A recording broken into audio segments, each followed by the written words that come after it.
Quand on prend un rat et qu'on le met dans une cage à deux compartiments, c'est-à-dire dont l'espace est séparé par une cloison dans laquelle se trouve une porte, dont le plancher est électrifié intermittemment, et avant que le courant électrique passe dans le grillage du plancher, un signal prévient l'animal qui se trouve dans la cage que 4 secondes après, le courant va passer. Cela signifie qu'à 21h, chacun devra être chez soi et que, sauf exception, tous les lieux recevant du public seront fermés. Mais il ne sait pas au départ. Il s'en aperçoit vite. Au début, il est inquiet. Mais très rapidement, il s'aperçoit qu'il y a une porte ouverte et il passe dans la pièce à côté.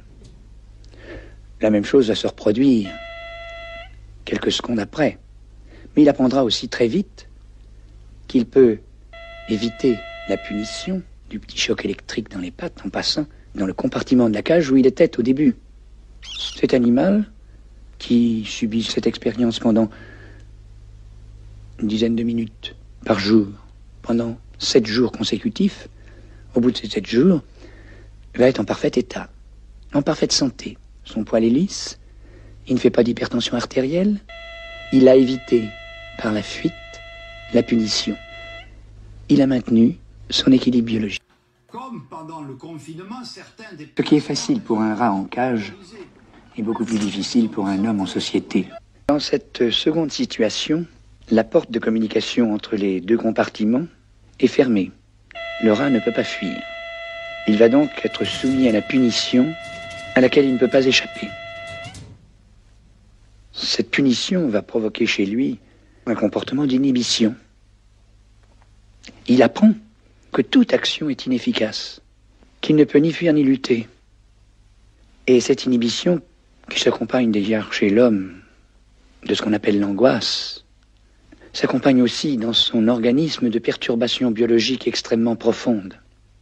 Tu sais bien que si un microbe passe dans les environs, alors que normalement il aurait pu les faire disparaître, là ne le pouvant pas, il fera une infection. Et puis ces troubles biologiques aboutissent à tout ce qu'on appelle les maladies de civilisation ou psychosomatiques, les ulcères de l'estomac, les hypertensions artérielles. Ils aboutissent à l'insomnie, à la fatigue, au mal-être. Dans cette troisième situation, le rat ne peut pas fuir. Il va donc recevoir toutes les punitions, mais il sera en face d'un autre rat qui lui servira d'adversaire. Et dans ce cas, il va lutter.